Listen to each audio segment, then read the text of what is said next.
Friday facts அடிச்சு இது ஒன்றும் ரிவ்யூ கிடையாது, ரிப்போர்ட். அதே கண்கள் ரோஹித் வெங்கடேஷ் புதுமை இயக்குனர் அவருடைய இயக்கத்தில் சிவி குமார் தயாரிப்பில் கலையரசன், ஜனனி ஐயர், சிவதா, அப்புறம் பாலசரவணன் நடித்து வெளிவந்திருக்க படம். ஆடியன்ஸோட பார்க்கும்போது ரொம்ப என்ஜாய் பண்ணி பார்த்தேன். அதுவும் ஒரு 10 நாட்கள் ஒரு சூழ்நிலையெல்லாம் வேற மாதிரி இருந்தப்ப இந்த படம் ஒரு பயங்கரமான ஒரு ஸ்ட்ரெஸ் பஸ்டராக இருந்துச்சு அப்படின்னு தான் சொல்லணும்.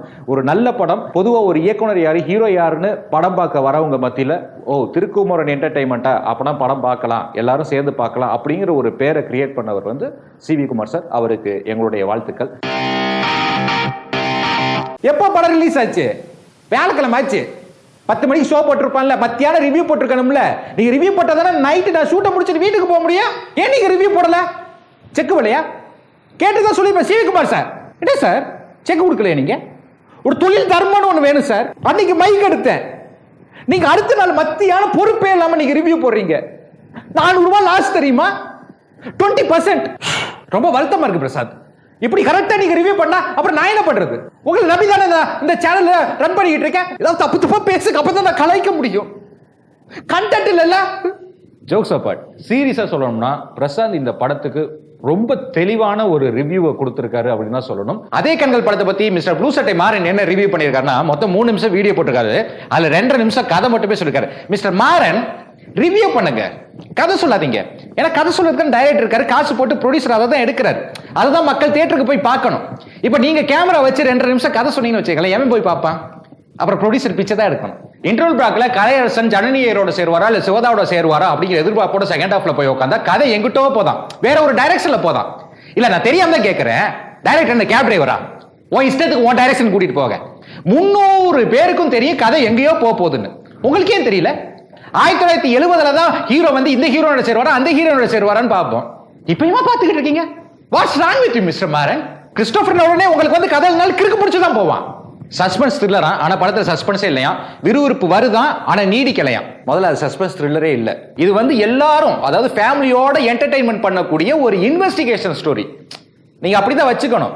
அப்புறம் என்ன சொல்லியிருக்கீங்க, யார் மனசுல நிக்கல, எந்த கேரக்டர் மனசுல நிக்கல அப்படின்னு சொல்லியிருக்கீங்க. மனசுல நிக்க அவன் லவ்வரா? கலையரசன் பிளைண்டா நடிச்சிருக்காரு, அப்புறம் கண்ணு அதுக்கப்புறம் கண்ணாடி போட்டு நடிச்சிருக்காரு.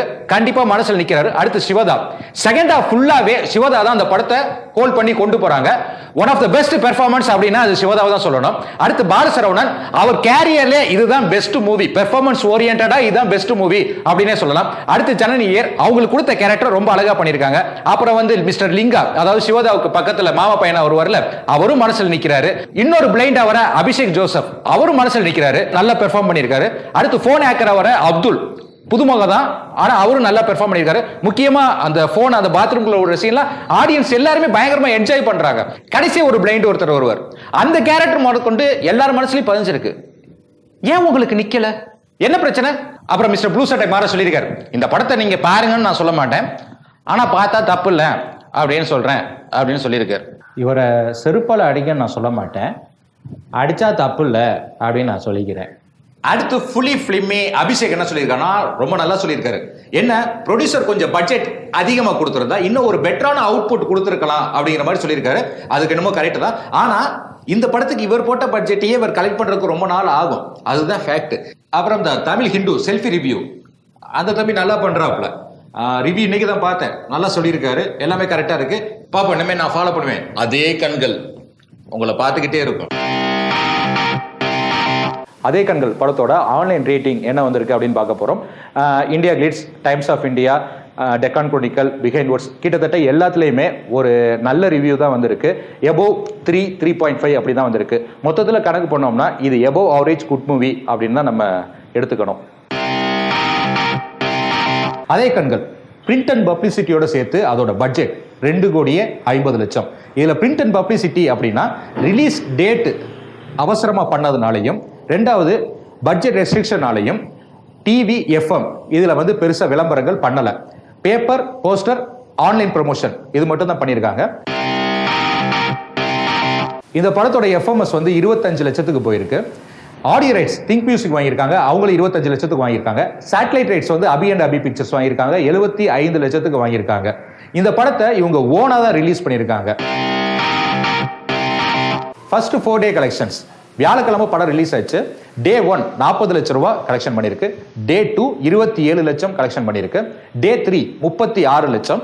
டே 4 42 லட்சம். டோட்டலா 1,45 லட்சம் கலெக்ஷன் பண்ணியிருக்கு. இதுல ப்ரொடியூசருக்கு கிடைக்கக்கூடிய ஷேர் எவ்வளவு அப்படின்னு பாத்தீங்கன்னா 80 லட்சம் ரூபாய். ஸோ அடுத்த படம் ரிலீஸ் ஆகிறதுக்கு இன்னும் 4 நாட்கள் இருக்கு. அதனால இந்த 4 நாட்கள் இந்த படம் கண்டிப்பா ஓடும். இந்த 4 நாட்கள்ல இதோட கலெக்ஷன் 1 கோடியிலிருந்து ஒரு 1.25 வரைக்கும் கலெக்ட் பண்றதுக்கான வாய்ப்புகள் இருக்கிறதுனால இந்த படம் ப்ரொடியூசருக்கு லாபமும் இல்லாம நஷ்டமும் இல்லாம கிட்டத்தட்ட பிரேக் ஈவன் பண்றதுக்கான வாய்ப்புகள் அதிகமா இருக்கு. பொதுவா இண்டஸ்ட்ரியில ஒரு மித்து இருக்கு, ஒரு நம்பிக்கை என்ன அப்படின்னா சின்ன பட்ஜெட் படங்கள் அதிக லாபம் பார்க்குது அப்படிங்கிற மாதிரி ஒரு நம்பிக்கை இருக்கு. ஆனா அது உண்மை இல்லை என்பதற்கு இந்த படமே ஒரு எடுத்துக்காட்டா நம்ம வச்சுக்கலாம். ஸோ சின்ன படங்கள் அதுக்கு பேர் போனது திருக்குமரன் என்டர்டைன்மெண்ட். அவங்க கிட்டத்தட்ட ஒரு 11 படம் எடுத்திருக்காங்க. அந்த 11 படத்துல எது மாதிரியான வியாபாரம் வர்த்தக ரீதியா அவங்க லாபம் அடைஞ்சிருக்காங்களா நஷ்டம் அடைஞ்சிருக்காங்களா அப்படிங்கிற பத்தி ஒரு சின்னதா ஒரு கேஸ் ஸ்டடி பார்க்க போறோம். அட்டகத்தி, பீசா, சூதுகவும், பீசா 2, தெகிடி, முண்டாசுப்பட்டி, சரபம், எனக்குள் ஒருவன், இன்று நேற்று நாளை, 144, காதலும் கலந்து போகும், இறைவி, அதே கண்கள். இதுல அட்டகத்தி தியேட்டர்லயும் நல்ல கலெக்ஷன் ஆச்சு, சேட்டலைட்டும் ஒரு நல்ல ரேட்டுக்கு போச்சு. ஓவராலா இந்த படம் நல்ல ப்ராஃபிட். அடுத்து பீசா, அதுவும் தியேட்டர்லயும் நல்ல கலெக்ஷன்ஸ், சேட்டலைட்டும் நல்ல ரேட்டுக்கு போச்சு, அந்த படம் ப்ராஃபிட். சூதுகவும் அதே மாதிரி தான், ரெண்டுலயுமே நல்ல collections, profit. Pizza 2 satellite rights வந்து நல்ல ரேட்டுக்கு போச்சு, ஆனா தியேட்டர்ல பெருசா ஓடல. ஆனா சேட்டலைட் ரைட்ஸ் நல்ல ரேட்டு கிடைச்சதுனால ப்ரொடியூசர் ஓரளவு சேஃப் ஆனார். அடுத்து தெகிடி படம் பெரிய கலெக்ஷன்ஸ் இல்ல, அதாவது இங்க நல்லா ஓடுச்சு, அவுட் சைட் காரைக்குடி, புதுக்கோட்டை அங்கெல்லாம் பெரிய கலெக்ஷன்ஸ் இல்லாதனால ஆவரேஜ். சேட்டலைட் பிசினஸ் வந்து பெரிய அளவுக்கு இல்ல, ரொம்ப கம்மி ரேட்டுக்கு தான் கொடுத்துருக்காங்க. அந்த பீரியட்ல இருந்து தான் சேட்டலைட் பிசினஸ் வந்து ரொம்ப டவுன் ஆக ஆரம்பிச்சிருக்கு. முண்டாசுப்பட்டி சேட்டலைட்ல நல்ல கலெக்ஷன் இல்லைனாலும் தியேட்டர்ல நல்லா ஓடுனதுனால ப்ரொடியூசர் வந்து இதுல ப்ராஃபிட் பார்த்திருக்காரு.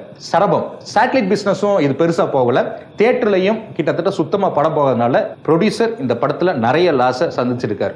எனக்குள் ஒருவன், அதுவும் அதே கதை தான், பெருசா படம் போகல, தியேட்டர்ல ஓடல, சேட்டலைட் பிசினஸும் ரொம்ப கம்மி. இன்று நேற்று நாளை தியேட்டர்ல நல்லா ஓடி இருக்கு, சேட்டலைட் பிசினஸ் கம்மி, ஆனா வந்து ப்ரொடியூசர் வந்து இதுல கொஞ்சம் ப்ராஃபிட் பார்த்திருக்காரு.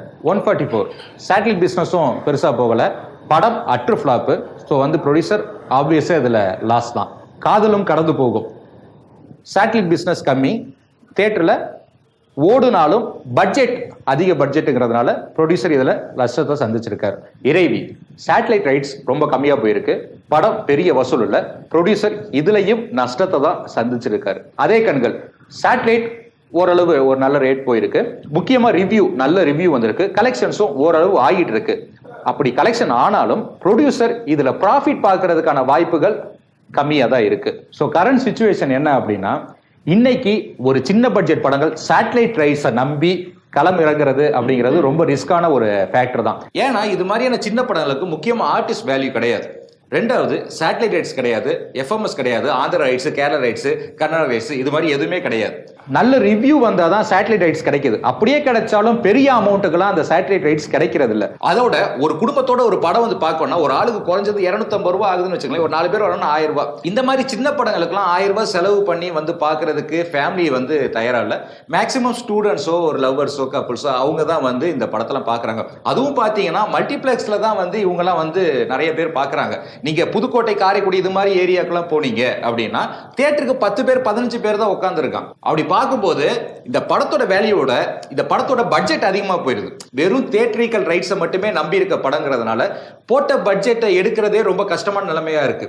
என்னுடைய ஒப்பீனியன் என்னன்னா இதை விட கம்மி பட்ஜெட்ல இதை விட தரமான படங்கள் நிறைய வரணும். அதுக்கு வந்து நம்ம எல்லாரும் சப்போர்ட் பண்ணணும், முக்கியமா ரிவ்யூவர்ஸும் சப்போர்ட் பண்ணணும். அங்கே வந்து எனக்கு இந்த ஷாட் சரியில்லை, கேமரா சரியில்லை அப்படின்னு பேசுறதை விட ஒரு நல்ல கதை இதை குடும்பத்தோட பார்க்கலான்னு சப்போர்ட் பண்ணா நிறைய ஆடியன்ஸ் தியேட்டருக்கு வருவாங்க. அப்போ இது மாதிரி சின்ன பட்ஜெட் ப்ரொடியூசர்ஸ் எல்லாம் இன்னும் கொஞ்சம் தரமான படங்களை எடுக்கிறதுக்கான வாய்ப்பு உங்களால அமையும் அப்படின்னா அதை நீங்க கண்டிப்பா பண்ணலாம். சின்ன பட்ஜெட் படங்களுக்கு இன்னைக்கு லாபம் எடுப்பது என்பது ரொம்ப கஷ்டமான ஒரு விஷயமா தான் இருக்கு என்பதுதான் நிதர்சனமான உண்மை. ஸோ சின்ன பட்ஜெட் படங்களோட எதிர்காலம் எப்படி இருக்கும்? ஒரு சேட்டலைட் ரைட்ஸை மட்டுமே நம்பி வர சின்ன பட்ஜெட் படங்கள் அட்லீஸ்ட் லாபம் பார்க்காட்டியும் நஷ்டமாகாம இருக்கிறதுக்கு மாற்று வழி என்னென்ன அப்படிங்கிறத பத்திலாம் நெக்ஸ்ட் எபிசோட்ல பேசுவோம். Friday facts every Wednesday. இது ரிவ்யூ உள்ள ரிப்போர்ட்.